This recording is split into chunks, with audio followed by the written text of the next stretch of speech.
Okay, so here we are today, and for 2 hours to talk about open heart, clear mind. And that is the title of the very first book that I wrote that actually got published by a publisher. And the reason for calling it Open Heart, Clear Mind is because at the end of writing it, because I usually make the title at the very end of the book, uh, I thought, what do I want people to come away with? And it was from reading the book, I want people to come away with an open heart and a clear mind. Okay. And so an open heart involves one uh, uh, a heart of compassion, a heart of love, a heart that sees us as part of all sentient beings and sees not only our interrelationship with others, but how much we have benefited from what they've done. And so having a heart that responds with compassion. We'll talk a little bit more about that in a few minutes.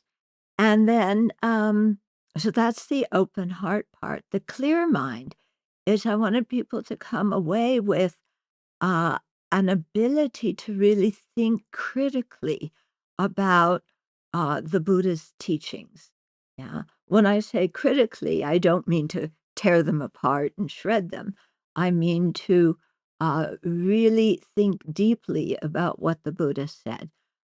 Because the Buddha himself said, don't believe everything I say. Yeah, and this was one of the first things that, I was told at the very first Buddhist course I went to, was you don't have to believe everything we say, and the lamas, the Tibetan lamas continued saying, "You're intelligent people, yeah, you think about what you hear, and you test it with reasoning, with logic. If it makes sense, good, adopt it. If it doesn't make sense to you, just leave it aside for the time being." Yeah. The same thing with the meditation practices. Try them. Yeah.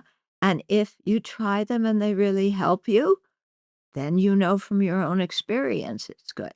Yeah. If you don't try them and you just go, then of course there's no opportunity for you to connect with them at all. Okay. So it's very much a thing where we're given freedom to really, or not given freedom, nobody gives us freedom. We have the freedom to think about and decide things for ourselves, and I think that's very precious. I know for myself personally, if I had come into Buddhism and people said, "We have the truth with a capital T, and you've gotta believe what we say because it is the irrefutable truth, and if you don't do it, you know what's happening to you, where you're going." If I had heard that, I would have said bye-bye at the very beginning. Yeah, because I was so tired of telling me the people telling me the truth and threatening me with damnation if I didn't believe it. And it just, I can't live my life that way, you know? Having a belief system that depends on fear, yeah, how is that going to free your heart to develop love and compassion? How is that gonna free you to think for yourself and decide what makes sense to you? It's not because, fear, threats, anxiety, that just takes over the mind. So we really have to leave those kind of emotions behind and recognize that, okay, other people may have said those things to us to start out with, but that doesn't mean we have to believe them now. Okay. So I think that's one of the great things about becoming an adult. Um, is that all the things we heard as kids that were just piled into us, and we had no ability to really discriminate them and decide what makes sense and what doesn't.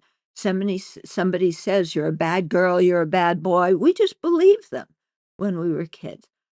The good thing about being an adult is now we have the opportunity to really check what we were told as kids and what we bought into and kept telling ourselves for years and years after that, you know, and to look at some of that stuff and say, I that really doesn't make sense to me. Yeah. And especially all the stuff that comes from our culture about uh, punishment and shame and not deserving things and having to prove yourself in order to be uh, accepted in a group. All that kind of stuff. Does it really make sense? Yeah. I mean, whose standards are we living by? Are we just taking what society feeds us and then going according to it? Or are we really thinking in our lives what is important? Yeah. And really thinking what is important and what is not important. And as we deepen our spiritual practice, this will change what seems important to us and what doesn't, as we get clearer in our mind. But, things that are not important that we spend a lot of time worrying about, let's just put that aside. Yeah. I mean, one of the big things I've really seen, for Westerners in their, exploration of Buddhism is that people come into it with so much of a feeling of I'm not worthwhile. Yeah, why I just got a letter this morning, somebody saying, you know, I want you to teach me, but I don't know if I'm worthy of being taught. Oh my goodness. I mean, that for me is so painful to hear people say. What do you mean you're not worthy? Yeah, you're a human being. You have the potential to become a fully awakened Buddha. What do you mean you're not worthy? You know? And people who say, I can't do anything right. Yeah, everything I do, I make a mess. I got divorced. It was all my fault. You know, my family doesn't get along. It's all my fault. You know, it's like we really think we're so important that we can make everything go wrong. Huh? Really? I mean, that's just self inflation, isn't it? I'm so important, I can make everything go wrong. Mm. And then that's my identity. And that is just complete nonsense. Yeah. What do people mean? Oh, I can't do anything right. Yeah. You can drive a car, you know how to make a cup of tea. You probably know more about social media than I do. What do you mean? You know a lot. You can do a lot. You're an efficacious person. Why do we keep discrediting ourselves? Huh? It's really that it's a huge waste of time. So I'm not talking about, you know, the antidote to low self-esteem and all this stuff, to be arrogant. Arrogance is just another if we look at low self-esteem and we look at arrogance, they both come back to the same thing of thinking we are more important than we are, okay? That I am either the best thing in the world or I'm the worst thing in the world, but somehow I am different than everybody else. Okay? So it's all self-inflation, whether we deprecate ourselves or get arrogant over things. Yeah. So to really see, that that's not what we need to do is make ourselves arrogant. Yeah. Because I think what I've noticed is the people who know how to evaluate their own actions, yeah, and, and have, not only a conscience that is of our own deciding, but to the ability to really evaluate our mind, our mental states, our actions, and see for ourselves what is virtuous, what is not virtuous, what causes happiness in myself and others, what causes unhappiness in myself and others. And just to develop that ability to discern and discriminate like that. Yeah. And to acknowledge our mistakes and say, yep, I was blind. I made a really big boo boo. But I own it. I'm not denying it. I'm not blaming it on other people. I'm not saying it's a hoax and a witch hunt. I'm saying, yes, I made that mistake. And I'm going to try and make amends. And so in Buddhism, we have a whole practice for purifying our negativities.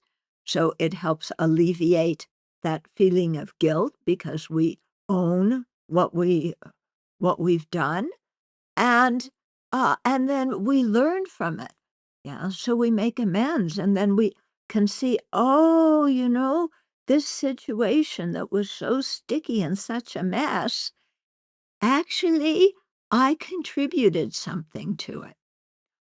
It wasn't entirely my doing, but it wasn't entirely other people's fault either." Yeah. I was sensitive about certain things. My buttons got pushed. I reacted with anger and animosity, but other people also contributed to the mess. So I have to own my part, you know, leave them alone. They can own their part when they're ready to. Yeah. But I can evaluate and learn from my own life. And that way we don't stockpile uh, all sorts of regrets and shame and guilt throughout our whole lives. Yeah. Because I really see in working with people so often when people are older and they look back on their lives, they feel like, oh, oh, I made a mess here and I made a mess there and I made a mess the other place. And, but they have no way of dealing with it. Yeah. No way of purifying, no way of actually discerning, well, what was actually my responsibility and what wasn't? Because sometimes we take responsibility for what's other people's responsibility, and we don't take responsibility for what is our responsibility. Yeah. So to have that ability to really learn from our lives and clear things up so that our heart is light. Yeah, our heart is open. Yes, we made mistakes, but we've learned. Yeah. And we have a different attitude now. Okay. And so I think that's something very, very important in our spiritual practice. Um, yeah, because otherwise we get so stuck.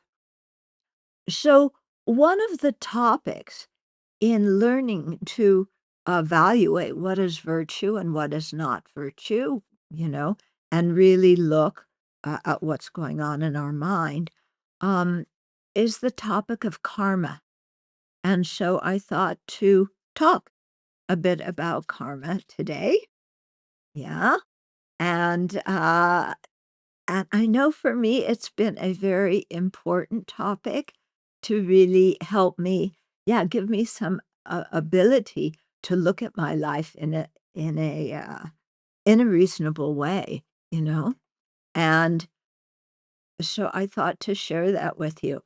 Also, what I find interesting is at one of the Dharma centers where I lived when I was a baby nun, every time a new person came to the teachings, my teacher would again start over teaching about karma.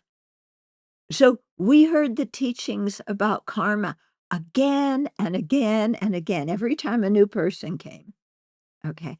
And I used to think, why is he saying this again? There's many of us here who have heard it before.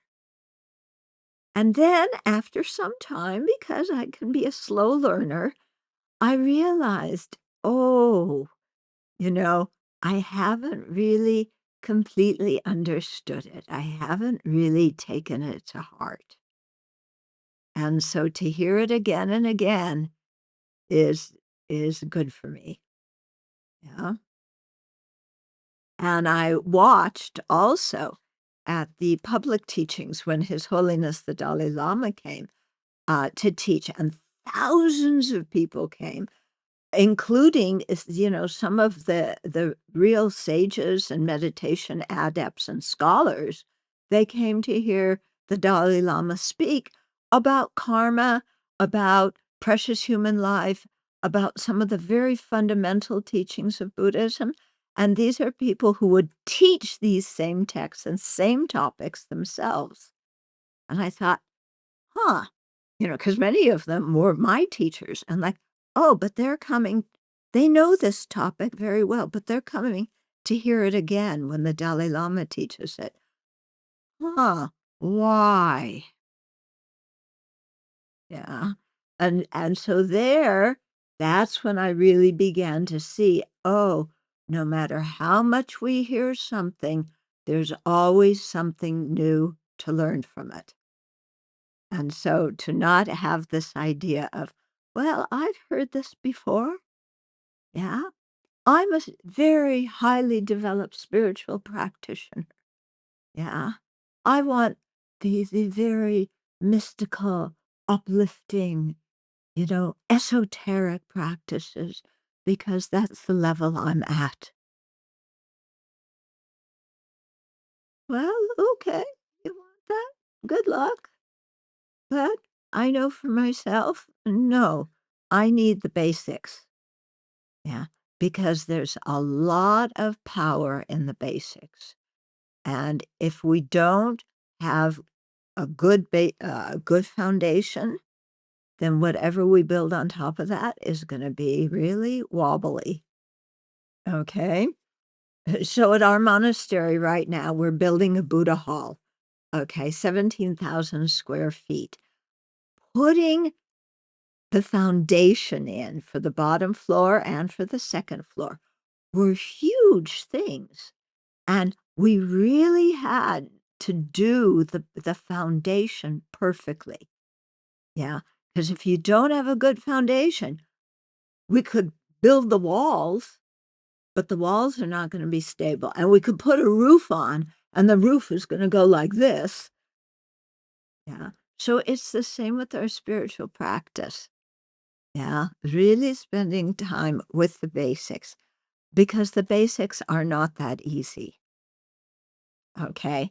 For example, yeah, part of the open heart thing is learning to let go of our anger, learning to let go of our grudges and our wish for revenge,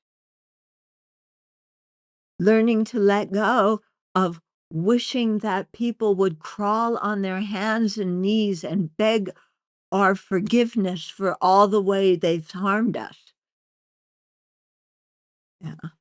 To let go of that. Does that really matter? Yeah.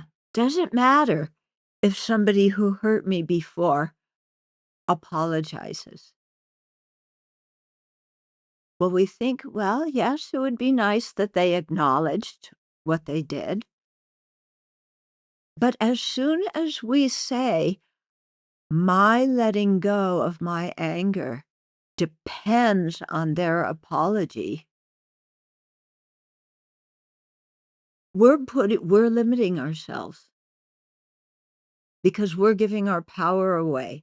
My healing depends on their apology. Can I make them apologize? No. Can I force anybody to do anything? Not if they're an adult. if they're 2 or 3 years old, maybe.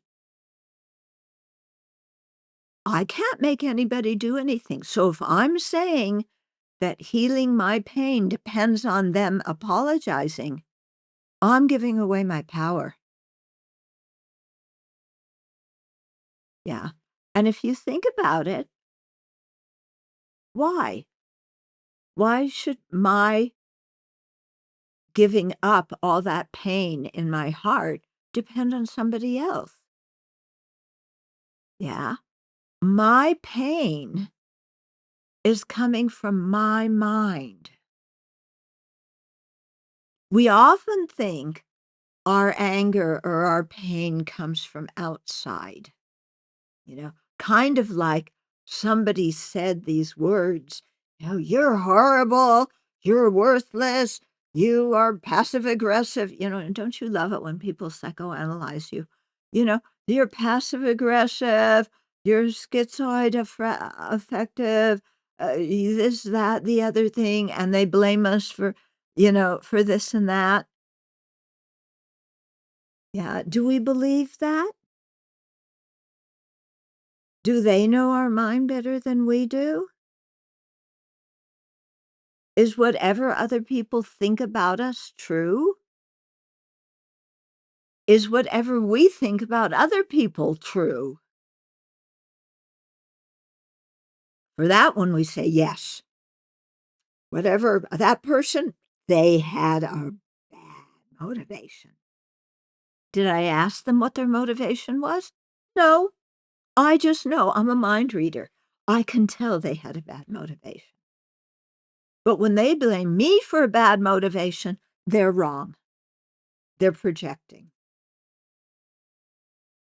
Are you getting what I'm saying? Yeah? That that the state of our mind depends on our thoughts, on what we think about, how we evaluate, how we interpret things. It doesn't depend, there may be outer conditions that affect us, but we still have a choice how to respond to those outer conditions. Okay? Let me give you an example. We have one of our friends lives in Dnipro, Ukraine. Yeah? Dnipro's been bombed. It's a major city. It's been bombed by the Russians many times. Okay. There's been massive destruction. I mean, if you just look at all at what's going on in Ukraine, it's horrible. And, she's living there in the middle of that, and she's pained by the war because it's so unnecessary, but she's not mad at the Russians, and she's not mad at her own Ukrainians. You know, her whole take on the situation is one of compassion for everybody involved because everybody is like pushed by the external situation and by their own minds, you know, thinking of what they have to do, that she sees everybody as trapped. She doesn't see people as hateful people, but they're trapped by their ignorant way of thinking. Yeah. And so her mind is peaceful despite in terms of she's played she has sorrow for what's going on, but she isn't angry. Yeah. And looking at our own country right now, the kind of um, uh, partisanship that's going on and discord that's going on. And have you noticed everybody's pointing the finger? Yeah. That's the newest spiritual gesture. Oh, no, no, no, no, you did it. It's your fault. Yeah. But whenever we point the finger at somebody else, we're giving away our power. Yeah, because how we experience a situation depends on how we look at it. How we look at it depends sometimes on our habitual ways of evaluating things, our habitual emotional responses, and then believing everything we think. Actually, that's the title of another book I wrote. Don't believe everything you think. Yeah. Because believing everything we think, so much of what we think is foolishness. So basically, what I'm saying is, what we think matters. What we do matters. So we have to look closely at our own mind. A lot of people these days are talking about mindfulness. Secular mindfulness is just watching, what thoughts are in your mind or observing what sensual experience you're having, things like that. Okay? That's not the Buddhist meaning of the word mindfulness. Okay? The Buddhist meaning of the word mindfulness involves wisdom, learning how to observe things with wisdom. Yeah. Not just saying, "Oh, yes, I'm observing this, I'm observing that," but observe it with wisdom. Yeah. And then that leads us to actually monitoring our mind and evaluating what's going on in our mind, which is, actually what will lead us to not only our own personal happiness, but, uh, to contributing to the benefit of the world.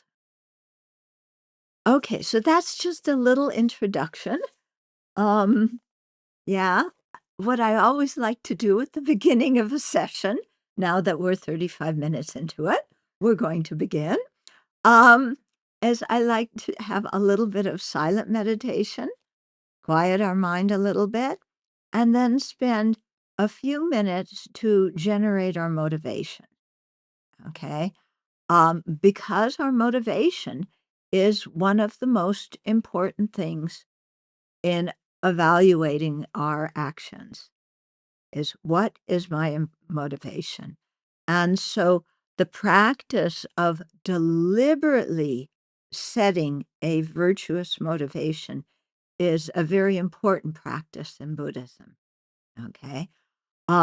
We do it all the time. First thing in the morning, what do you do? Generate a good motivation. Yeah. In the evening, what do you do? Evaluate your actions, reaffirm your good motivation. What do you do between the morning and the evening? You monitor your mind. You make sure, as much as you can, to have a good motivation for what you're saying and thinking and doing. Okay. So, for example, in our monastery, we spend a lot of time repeatedly during the day generating our motivation again and again, coming home to that. So that's what we will do now. Okay. So let's take a few minutes to calm the mind. Just do some breathing meditation. So sit up straight. And, hands in the lap, right on the left, your thumbs touching, so like this, and then just breathe normally and naturally, don't deep breathe. Just whatever your breathing pattern is, that's good enough. And if your breathing pattern changes, that's fine. But just observe the breath as it goes in and out. If you get distracted by a thought or a physical sensation, just notice that. Try not to have any opinions about it, but instead go back to your breath. So you're anchoring your attention at the breath to let the mind calm down. So we'll have a few minutes of silence to do that.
And let's cultivate our motivation for having our session today.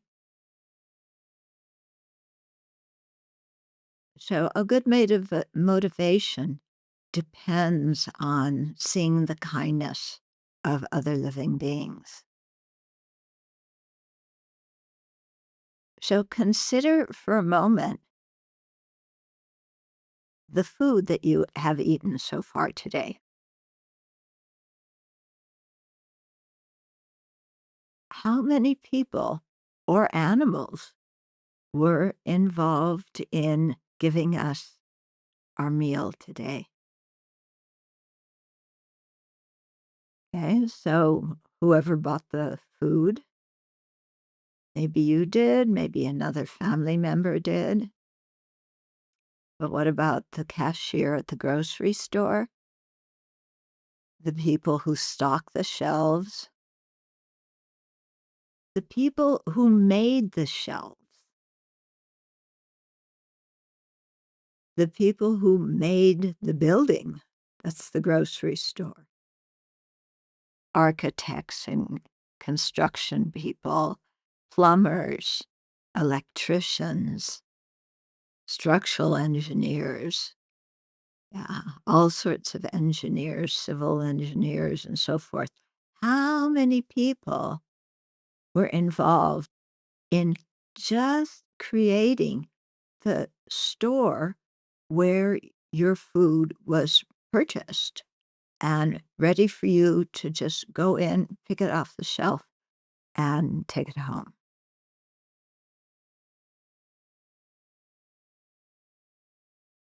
Think about all the people who drove the food from wherever it grew or wherever it was processed to the grocery store, or the people who packaged it. How many people were involved in that? And the farmers and the people who picked the fruit and vegetables that we ate, many of them being undocumented migrants who are exploited, not paid a equal wage, even though doing very hard work that most American citizens do not want to do. So our eating food and having produce depends on these people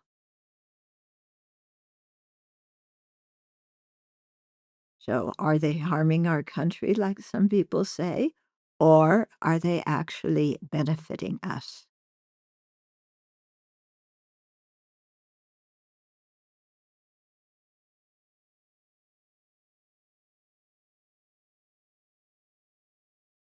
So think about the people who picked the food, the people who grew it, the people who made the tractors and the farming equipment. Yeah. The people who have the seeds that the farmers bought. Yeah.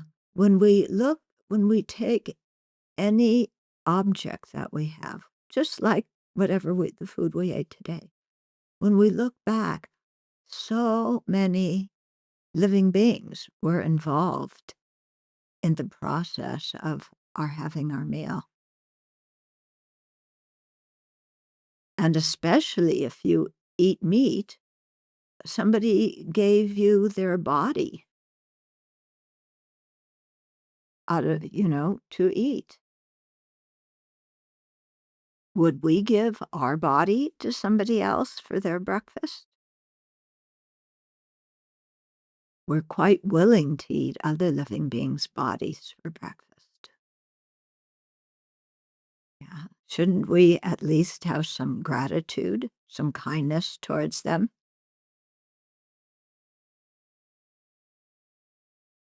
and think twice about continuing that kind of diet?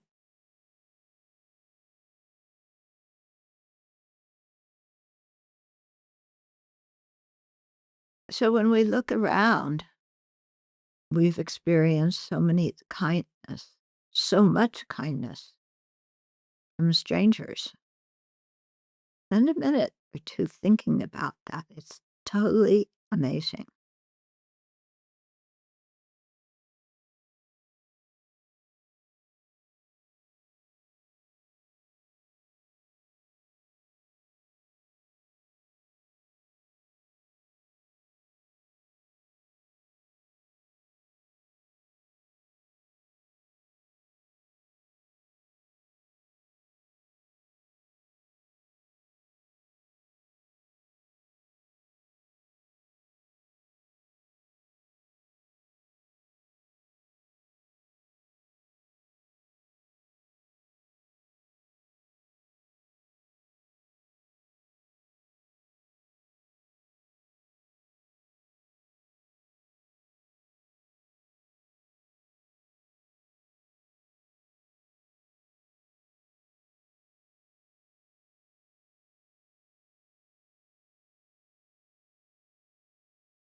And then think about the kindness also of your family.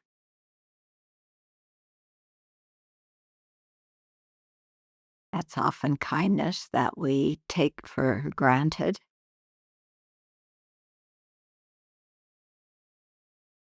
You're my relative, so your job's to be kind to me. Actually, yeah, they're the people who are very kind to us that we often take for granted.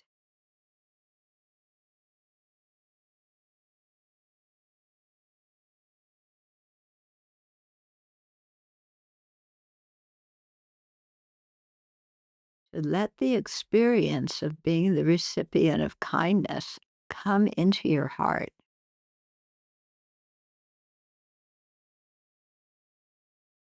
so that when you look around, you see so many living beings and they're all kind in one way or another, in that what they do in their lives benefits you.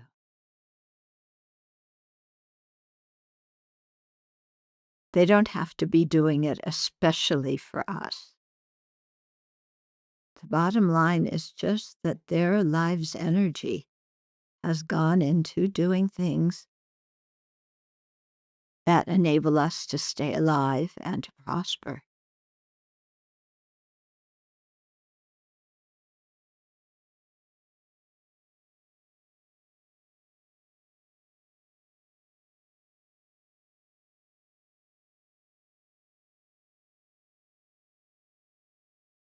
And even the people who have harmed us, if we really look at them, they're not enemies. They're people who want to be happy and not suffer, just like us.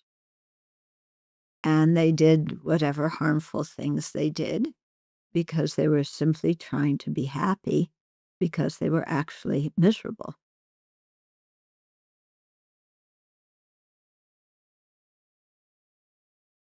So shouldn't they be objects of our compassion instead of objects of our anger?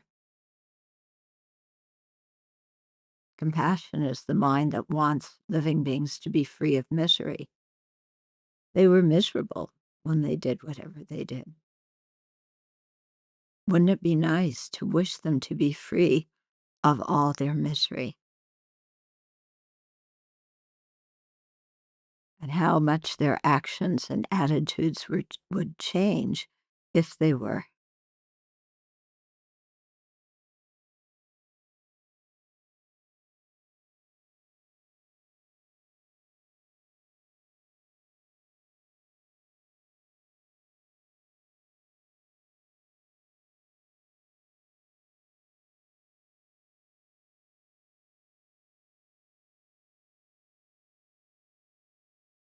So when we really look around us with a clear mind, we see that we've actually been the recipient of a tremendous amount of kindness from other living beings.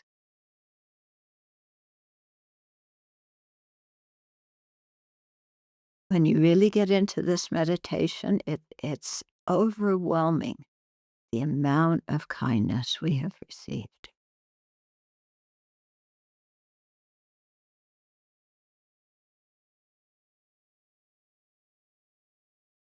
And when we experience that, then automatically we want to repay that kindness. Either repay it to the specific people, all living beings, that's repaying, and then there's paying it forward to whoever comes after us.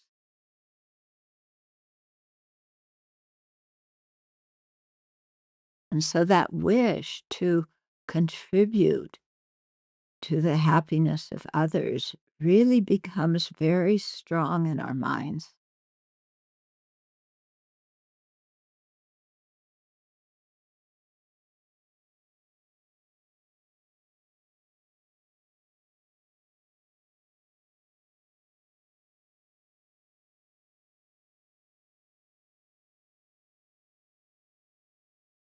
There's many ways of repaying or paying forward the kindness.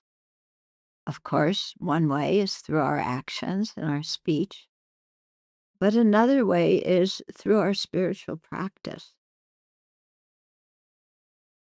Because by practicing the teachings, purifying our mind, developing our good qualities, then we become more and more capable of actually contributing to the welfare of others, not only physically, but spiritually as well.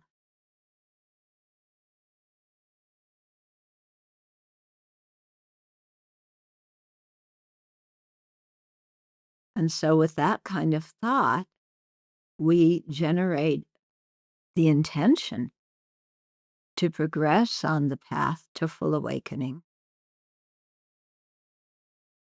so that we can really pay it forward, repay it backwards, contribute in one way or another to the happiness of other living beings.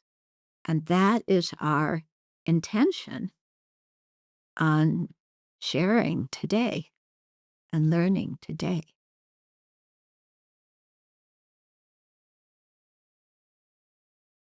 So we place our spiritual practice very squarely in the center of making a positive contribution, either through our practice, our words, or our actions, our thoughts, our emotions.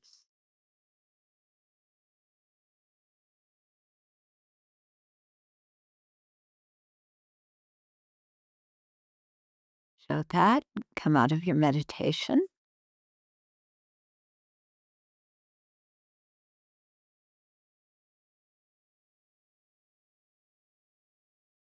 Okay. So cultivating that kind of motivation is is really important. Can you see a difference in your mind now than when you first started the Zoom call? Your mind different? Yeah, I hope so. And it's amazing this meditation on the kindness of others. Um, just again, personally speaking, when I first encountered the Buddhist teachings, of course, I thought I was a very good person, and all the suffering in the world and the suffering in my life was other people's fault. Okay, and people didn't live up to my expectations. Yeah, my parents weren't what I wanted them to be. Everybody wasn't what I wanted them to be. And so there was a lot of dissatisfaction, a lot of anger in my mind, a lot of a feeling of entitlement. The world owes me better than what I have. Well, when my teacher taught us this meditation on the kindness of others, and when I started doing it regularly, I realized that my whole way of looking at things was totally distorted. Yeah. I think it's really a big relief when we can say, I'm wrong. Yeah. I think it sounds strange, but I think saying I'm wrong is, ooh, okay. I'm wrong. It means I don't have to pretend to be right. I don't have to use so much of my life energy being angry and blaming other people. I don't have to rationalize what I did or justify what I did or convince other people that it was really something good or pretend to be the best person alive today. I don't need to put so much energy into painting this very unrealistic picture of how good I am and how other people are responsible for the misery in the world. I don't need to put my life into energy into that. When I say I'm wrong, you know, and I look and it's something that I am responsible for, and I was saying things incorrectly. When I say I'm wrong, that is freeing me from being ensnared by that very dualistic, unhappy way of seeing life.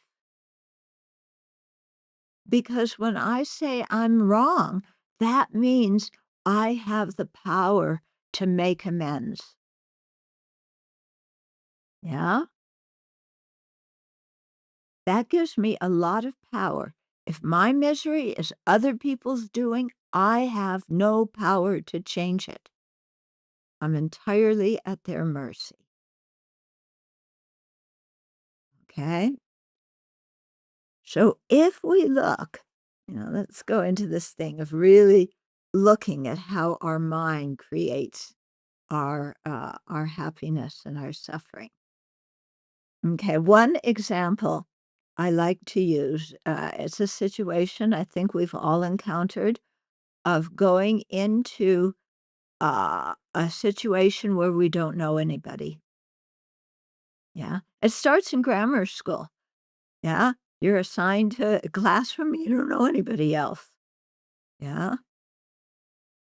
Then when you get older, you go to play dates, you go to parties. We don't know everybody. Yeah. You get a job, you don't know everybody there.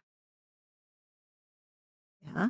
So, what is our way of thinking when we go into a situation where we don't know anybody? There's different ways of approaching that situation. One way is, I don't know anybody. Am Are they going to accept me? Am I going to belong? Am I going to be good enough to be their friends? Or are they going to look down on me and tell me I'm not sufficient or tell me I'm wrong? Will I really fit in? Will anybody ask me to dance? In grammar school, when they pick people for their teams, you remember, how you get picked for a team? And, will anybody pick me for their team? Or am I gonna be one of the last people that nobody wants on their team because I'm not a good athlete? How many of us were there? Yeah, few of us. Yeah, okay. They don't want me on their team, that's okay. Not everybody in the world is Simone Biles. Come on. There's one of her.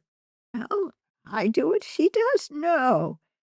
What is it, Tom Brady? Is that the big quarterback or football? Yeah. Can everybody be like him? No. Yeah. So, okay. Yeah.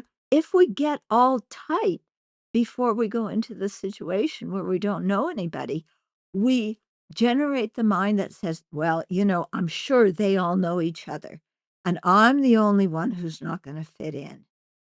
And they're all going to be a unified group, and I'm going to be the person on the outside, and nobody's going to talk to me. Anyway, I know that even if they talk to me, they're going to be disappointed. So I won't even make the effort to talk so much with them because, it's kind of useless. Okay. So one person goes into the situation where they don't know anybody thinking like that.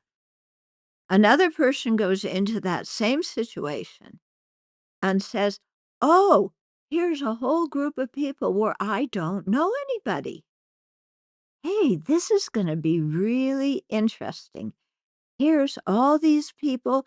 They've had different life experiences from each other, different life experiences from what I've experienced.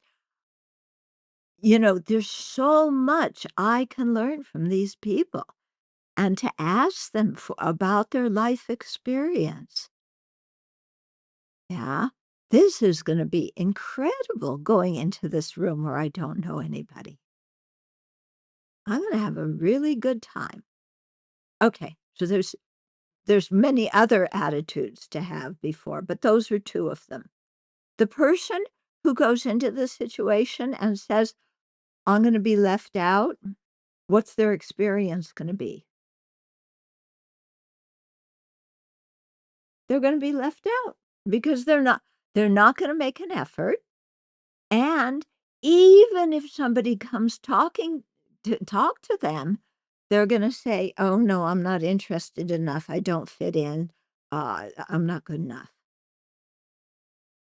The person who looks at the situation and says, "Oh, there's gonna be so many interesting people here who I don't know with all their different experiences I can learn from."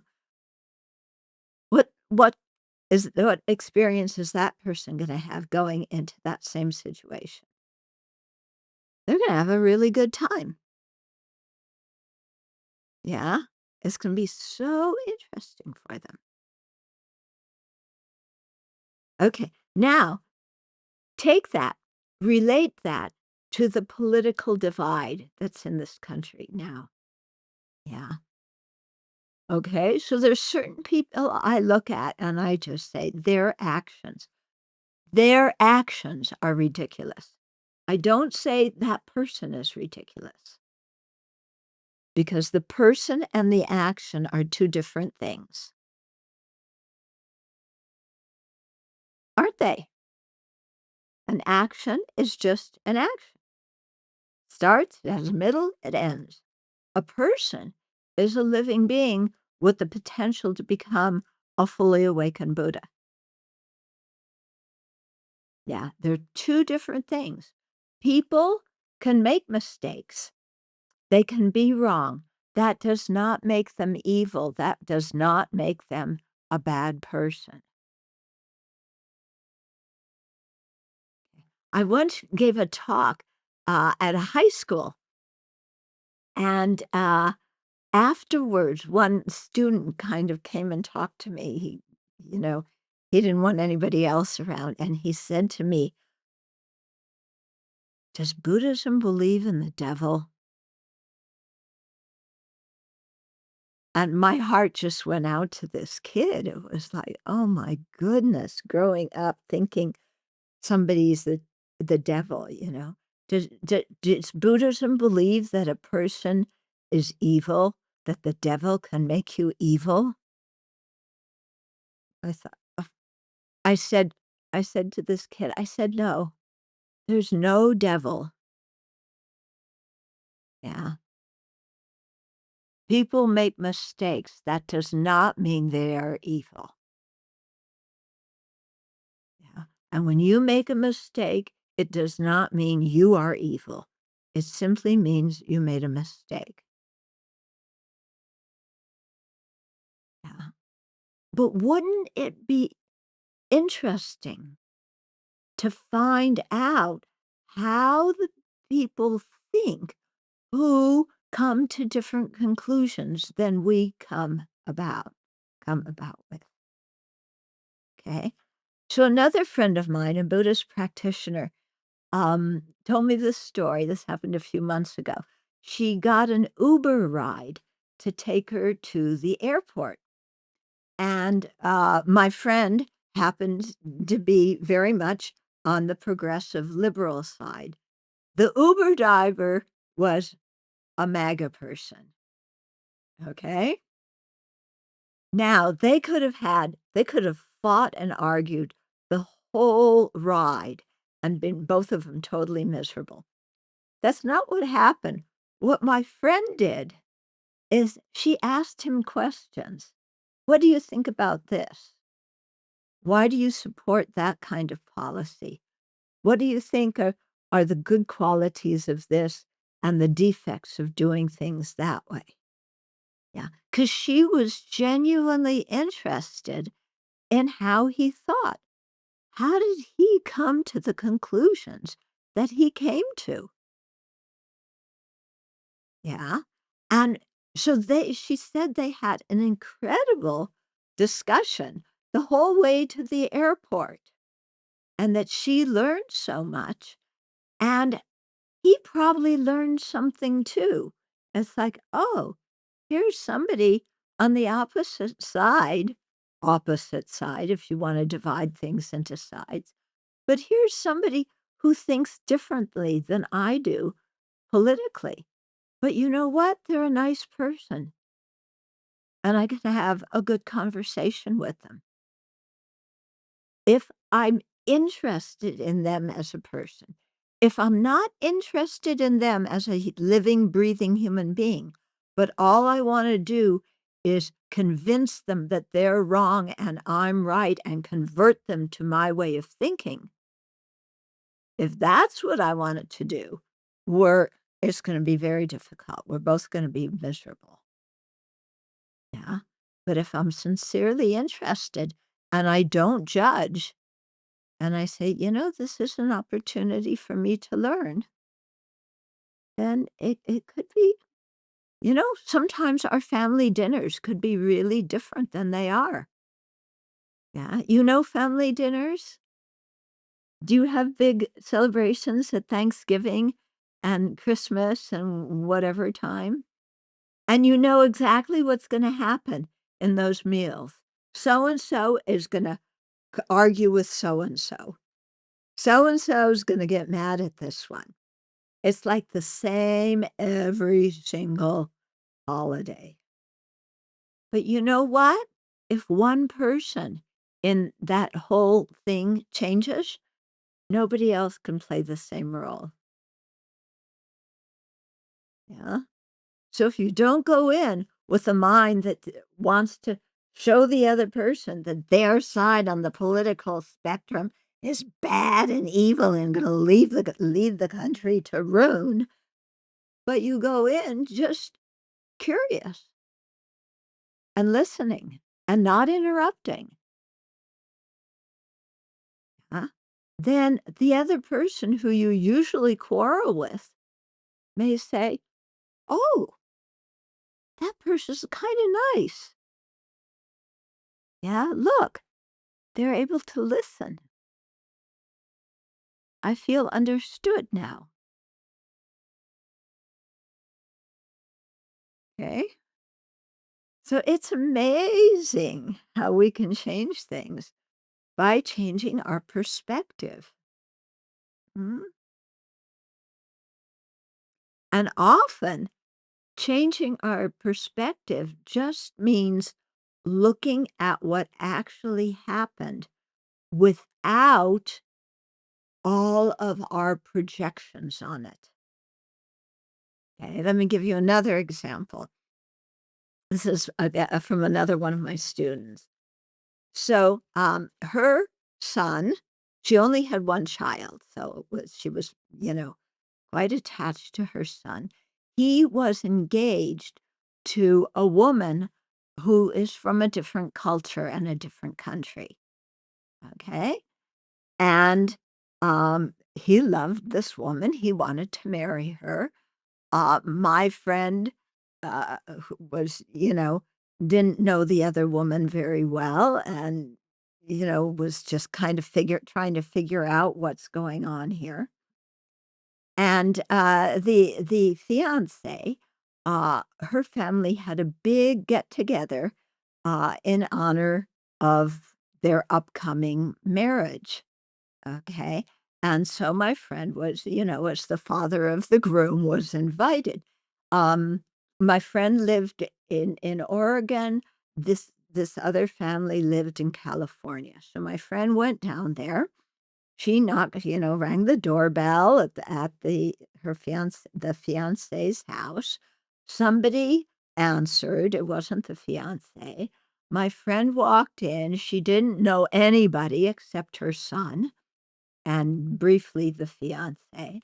And she walked in, and the fiance didn't come up and greet her, but was in the middle of a conversation with somebody else and kept on talking, to whoever she was talking to, and obviously was having a good conversation. Uh, but my friend is just kind of standing there and, she expected the fiance to come, to greet her warmly, to take her around and introduce her to the family members, to, make her feel important because she was the mother of the groom, okay?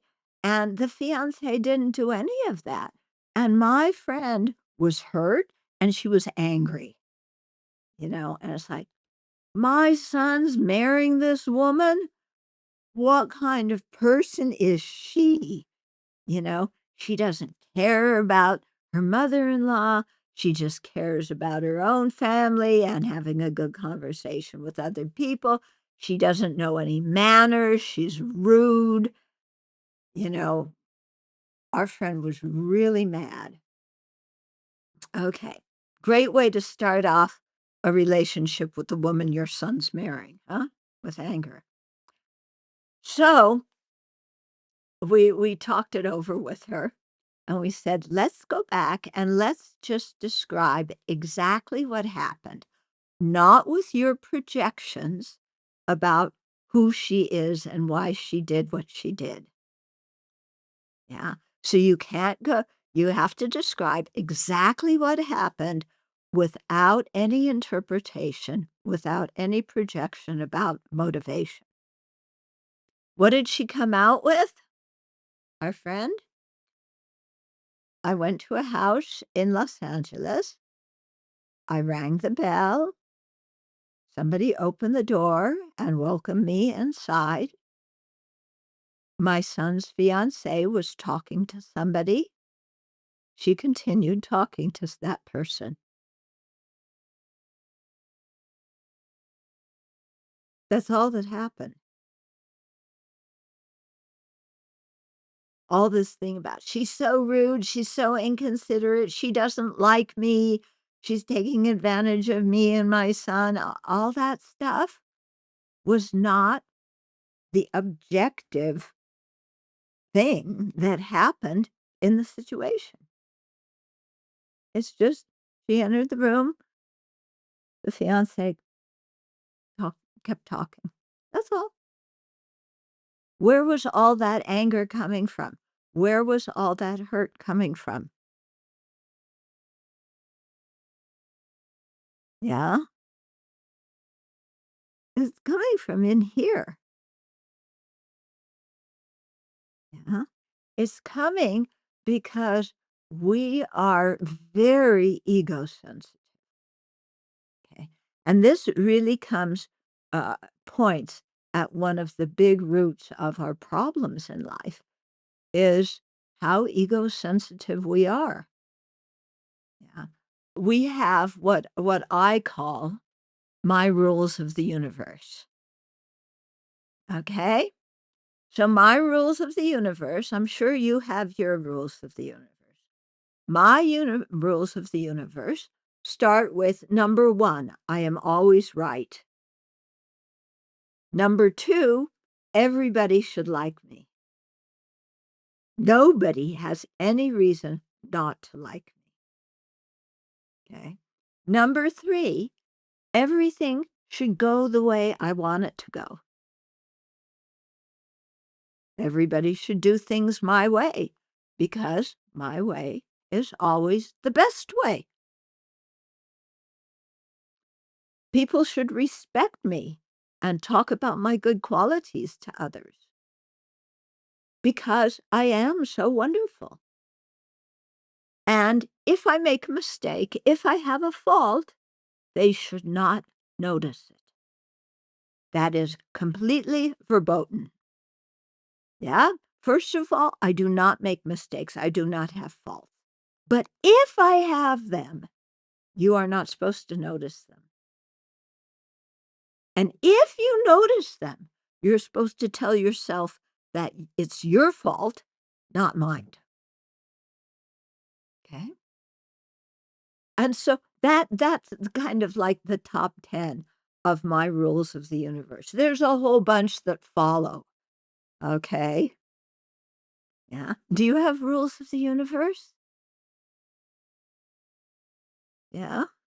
Now, the whole problem with the universe is that other people don't realize that my rules of the universe are the right ones. They think their rules of the universe are right, that they're the best ones, that they always are the nice ones, that everybody should look at, respect them. Yeah, that they don't have faults. And that just shows how stupid those other people are because they think that their rules of the universe are the truth with a capital T, and they don't realize it's my rules of the universe that they should be following. Hmm? Do we all think that way? Yeah. So the whole way to remedy everything that's wrong in this world is for people to adopt my rules of the universe. And that way, everything would be perfect. Yeah. Everybody would be nice to me. Everybody would do what I say. Yeah. So now we know the big problem with the world. They don't believe in my rules of the universe. Okay? Now, where does that outlook on the world lead us? What's the outcome of that outlook? Are we happy? Hello? Are you happy because everybody does things your way?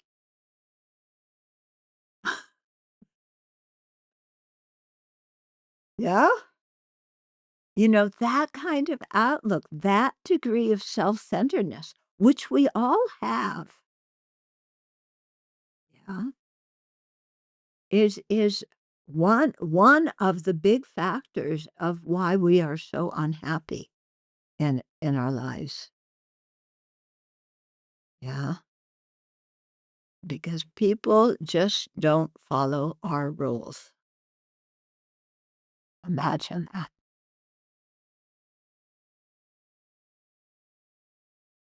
Okay.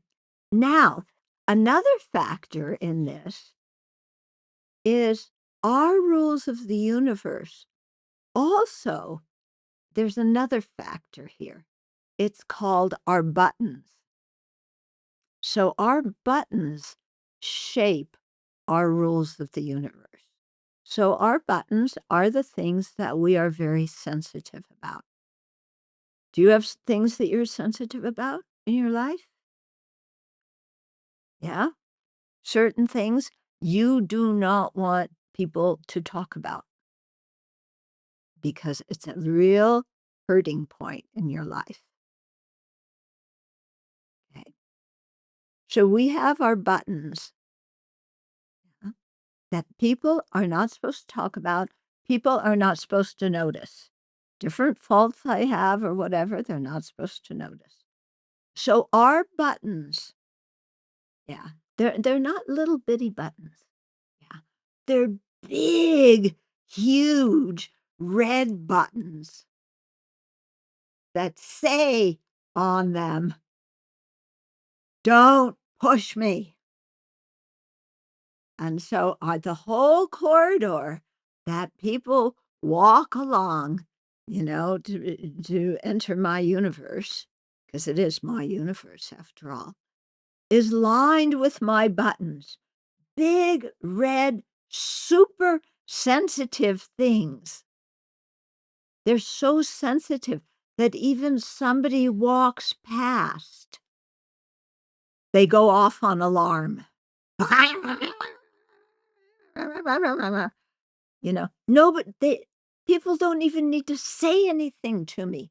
They just need to not recognize me, to walk past me, to not say hello to me, and my buttons go off like crazy. Okay, just by their walking down the corridor, they don't even have to have any intention to set my buttons off. My buttons will go off anyway.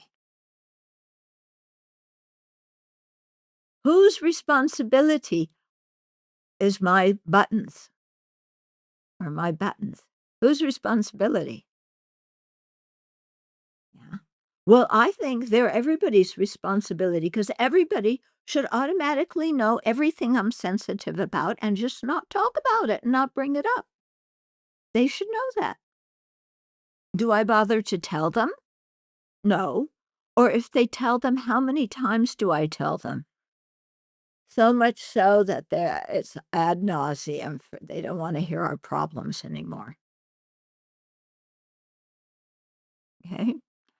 But just to look at how much we fabricate discord and how much we impute bad motivations on people when they haven't done anything. Okay. Another example. This one's also from one of my students. So she was pregnant. Yeah. When you're pregnant, you're supposed to gain weight, aren't you? Yeah. Some of you, I think, have been pregnant. Yeah. When you're pregnant, you gain weight, don't you? If you don't gain weight when you're pregnant, something is wrong. Okay. So my friend was pregnant. Of course, she had a bump and was getting bigger and bigger. And she was gonna go visit her sister who was in another state. And she said to me, this is before she even, got on the plane to go see her sister. She said, when I get off that plane and my sister sees me, the first thing she's gonna say is, "You've put on weight, haven't you?" And she's gonna say that in a really derogatory, put down way, you know? Because my sister just wants to, "Nyeh," you know, hurt me and show off how better looking she is than I am. Okay? My friend had not even gotten on the plane, and she already knew in her mind how her sister was gonna act. Her sister didn't have any chance because however she said hello to my friend would have seen criticism.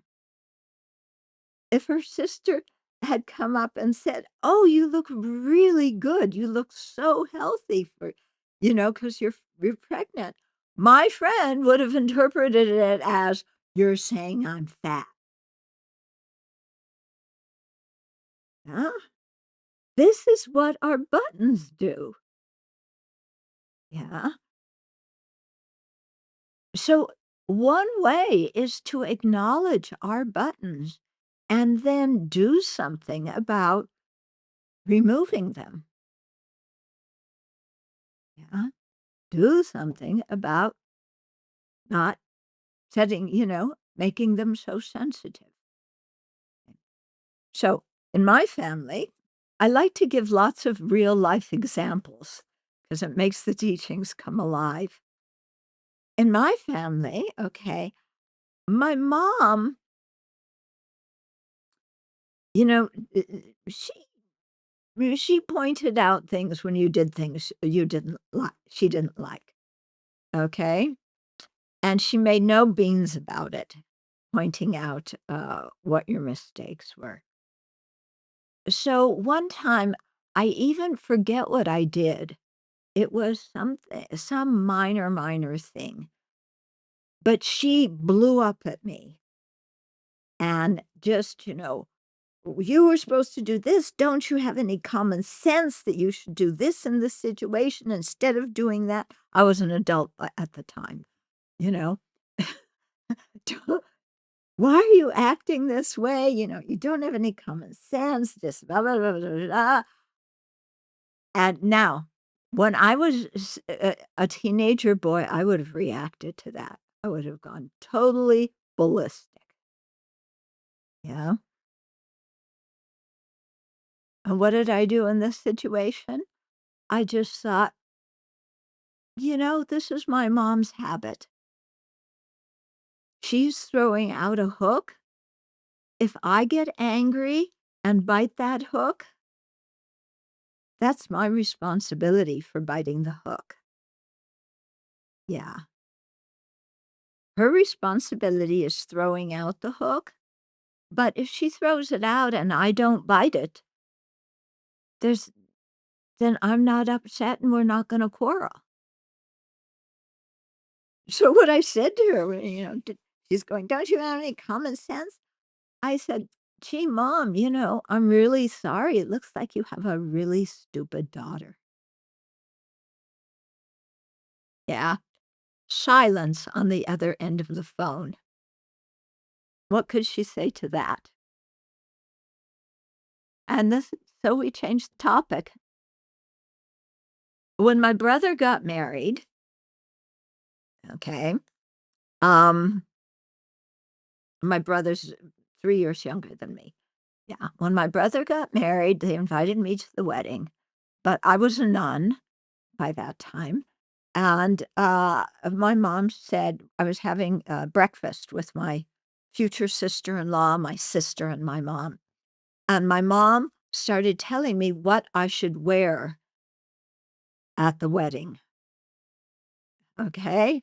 Because I was a bridesmaid. So, you need to grow your hair out a bit, and I'm making a big concession. You can wear a maroon dress. In fact, I have the perfect maroon dress for you to wear when you walk down the aisle at your brother's wedding, and you're gonna wear that, okay? How old was I then? I was in my 30s at that time, okay? And I said, "Okay, Mom." We finished our breakfast, okay? So my mom goes to do something else, and my future sister-in-law are going, "We can't believe what we just saw. We can't believe what your mom said to you. You're an adult, and she's telling you what to wear like you're, 12 years old, and we can't believe that you said yes." And at that point, I realized, "Oh, this has been the effect of my Dharma practice, is I don't have to defend my ego about what I wear. If it makes her happy for me to wear that dress, I'll wear that dress." I've done so many things as a kid that didn't make her happy. If I can do one thing, wearing something she wants, I'll do it. It's no sweat off my back. I don't have to interpret this as an assault on my independence, on my uh, autonomy, on my being an adult capable of making up my own mind. I don't have to see it that way. Yeah. And that's when I saw, oh, my spiritual practice is having a good effect here. Okay. So the whole point I'm getting at through all of this is for us to look at how our own mind creates our happiness and misery. And the more we can see that, and the more we can change our own attitude, the happier we're going to be, and the happier other people around us are going to be. So doing that, shifting our attitude, it involves actually looking at our life and learning how to be honest about our motivations. And then whenever we find motivations that are rather stinky, yeah, use the spiritual teachings that we've received to change those motivations so that when we meet similar situations in the future, we don't act the same way. Yeah. Because we always have a choice about how to act. But if we live our life on automatic and just react to what other people say and do all the time, then we're giving away our power. Yeah. But if we say, I have a choice, so I'm going to slow down and I'm going to be careful and look at my choices. And in some situations, I have a choice whether I'm going to get angry or whether I'm not going to get angry. Yeah. Because sometimes in some situations, we think, I have no choice. Any person who is a reasonable, intelligent human being would get angry in this situation. I have no choice but to get angry because what that other person did was awful. Yeah. And I need to stick up for myself and set the record straight. Yeah. When we think like that, we give away our power because we're telling ourselves the only emotional reaction we can have is anger, revenge, disappointment, hatred. And that's not true. We still have choice. So what I'm getting at here is we have a choice about how we respond to harm. It isn't a given that we have to get angry and retaliate. Okay? In fact, it's going to be much more productive if we learn to forgive. Okay? Forgive does not mean forget. Yeah. We need to remember what happened, not so we can hold a grudge, because that's the meaning of forgiving. The meaning of forgiving is letting go of our anger. It does not mean saying the other person was right. The other person may have done, or the other group of people may have done something horrific. You can say the action is wrong. That doesn't make the person evil. Okay? So that action can be horrible. And we need to look in ourselves to make sure we never act like that. Not, you're to blame, blah, blah, blah, blah, blah, because we all have the same ignorance, anger, and attachment. What would happen? You know, I have ignorance, anger, and attachment in my mind. And if I act out those kind of attitudes and emotions, yeah, I'm going to create a mess in my life and in other people's lives. If I learn, and this is the beauty in the Buddhist teachings, the antidote of how to subdue my anger, how to subdue my greed and attachment, how to subdue my confusion and ignorance. If I can learn those and practice those, yeah, then I'm going to be able to go through life without making other people into enemies. And yet, being able to say that action is horrible and look inside for whatever tendencies I may have to act in that way and repair my tendencies to do that. So to make sure I don't act like that. So the point here is when we see other people doing things that we think are harmful, instead of using our life's energy hating them, which does no good, look inside and say and ask, do I do that myself? And if, we say, yeah, I do, or yes, I do think that way myself, then to go deeper and say, what good is thinking that way doing? Does it benefit me? Because so much of what we do to that we think will make us happy actually is shooting ourselves in the foot. Yeah. So this is one way to really learn not only from our own mistakes, but from other people's mistakes. And it's a way so that we don't carry grievances around in our heart. Yeah. Because if we want to carry grievances and grudges around in our heart, we're going to be miserable. Yeah. And the older we get, very often our tendency is we stockpile our grievances and our grudges because we've lived longer. So there's been more time for people to mistreat us. So we build up our grudges. And it makes us more and more miserable. Yeah.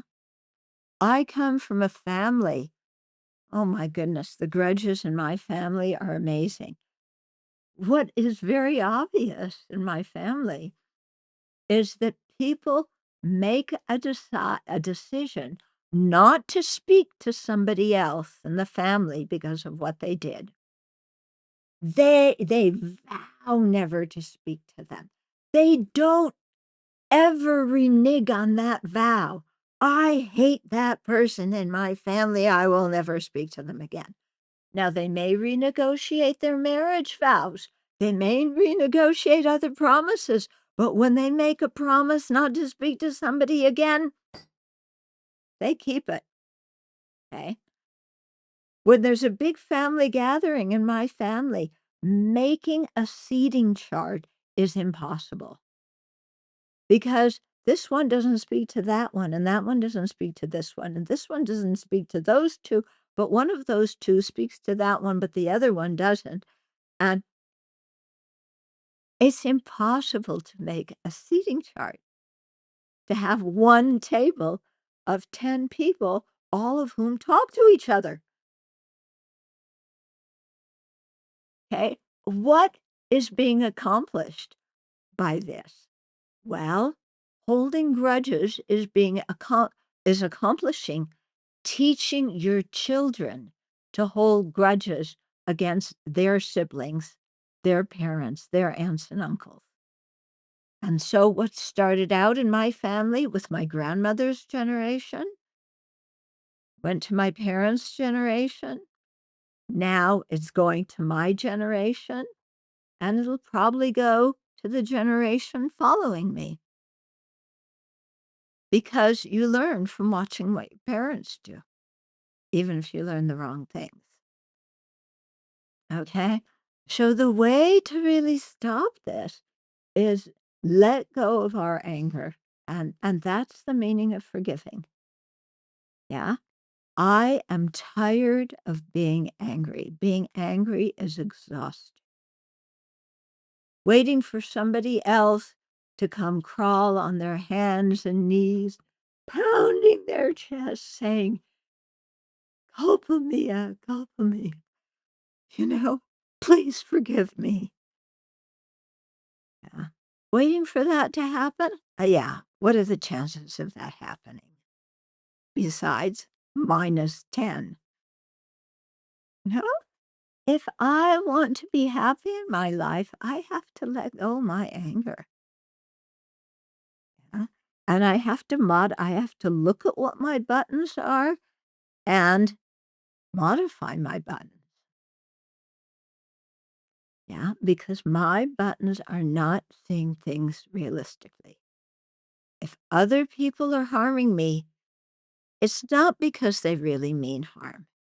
It's because they're suffering in their heart and they ignorantly think that doing what they're going to do, doing what is harmful, they, by the force of their ignorance, they think that will ease their own suffering.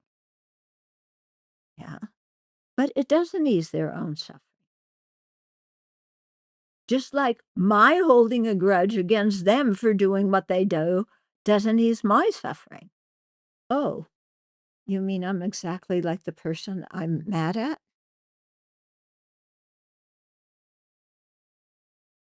You mean I just want to be happy and not suffer?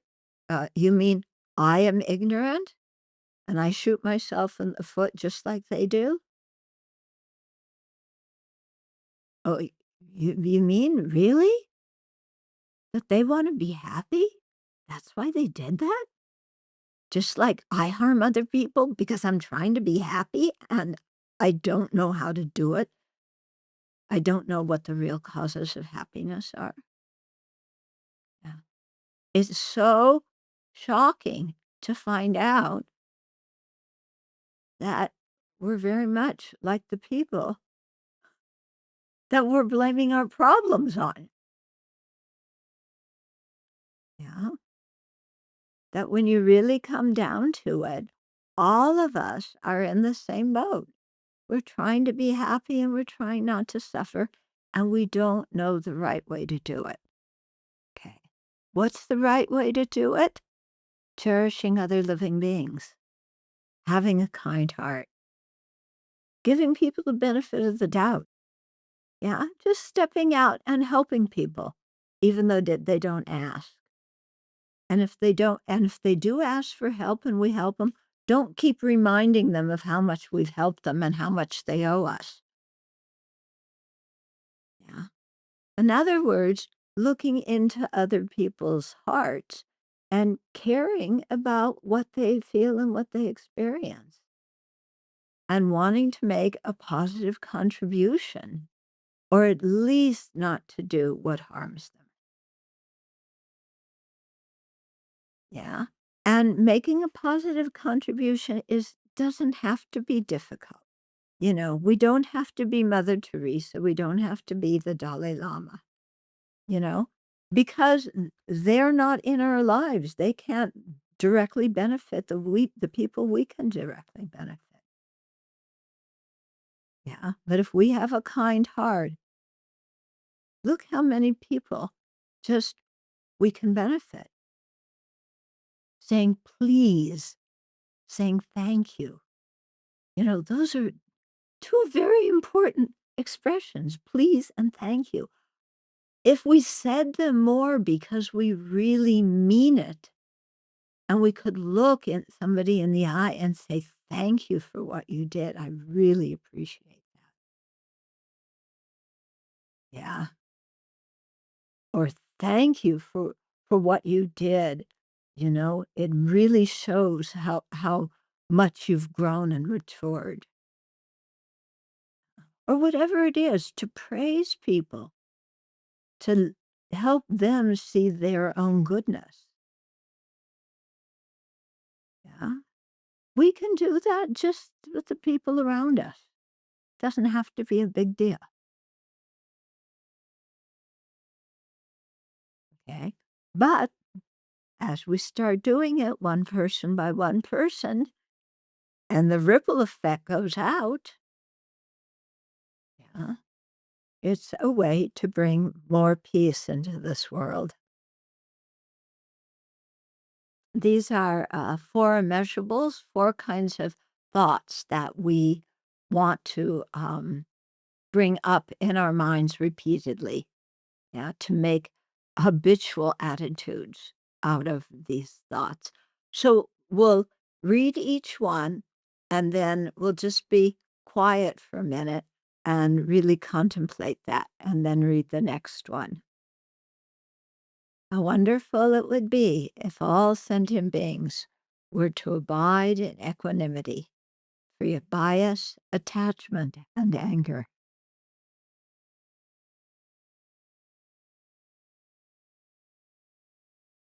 Just imagine how wonderful it would be in your heart and in others' heart if we were free from bias, attachment, and anger, and to have equal open-hearted concern for everybody.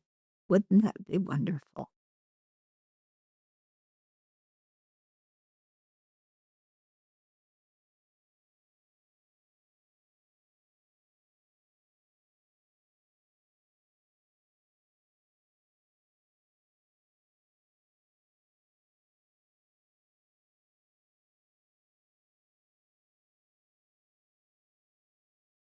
May they abide in this way.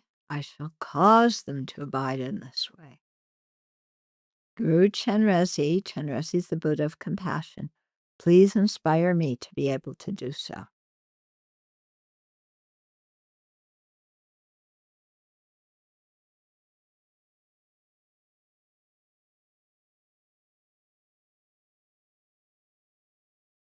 How wonderful it would be if all sentient beings had happiness and its causes.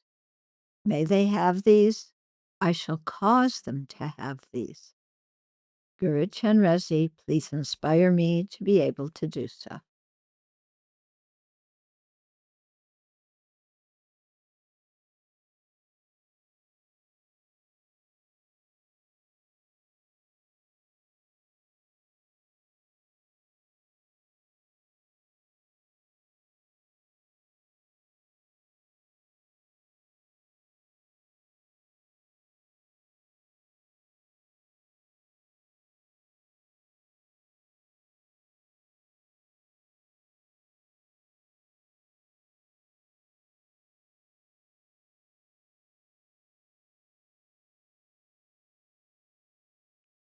How wonderful it would be if all sentient beings were free from suffering and its causes.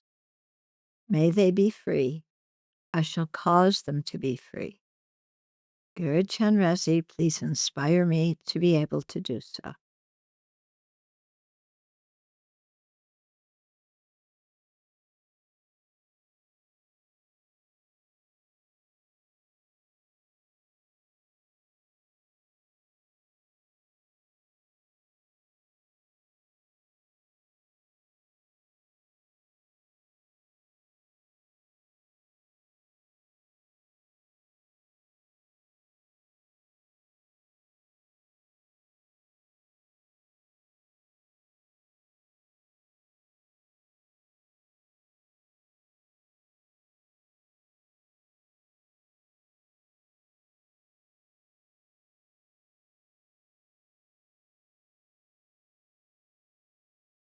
How wonderful it would be if all sentient beings were never parted from upper rebirth and liberation's excellent bliss. May they never be parted. I shall cause them never to be parted.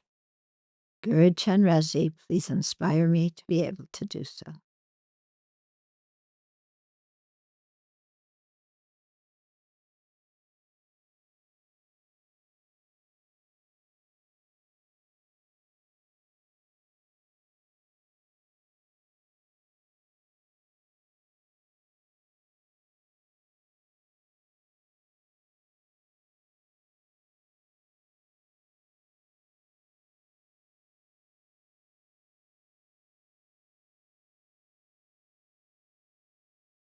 And then let's dedicate the merit, share the goodness that we've created with all living beings. Due to this merit, may we soon attain the awakened state of Guru Buddha, that we may be able to liberate all sentient beings from their suffering. May the precious Bodhi mind, not yet born, arise and grow. May that born have no decline, but increase forevermore. So thank you all very much. And whenever, if ever you would like to come to the northwest part of the country and visit Shravasti Abbey, you're very welcome to. We have websites and all sorts of stuff. Please make use of all the resources we have online and feel free to come and visit us as well. Okay, thank you.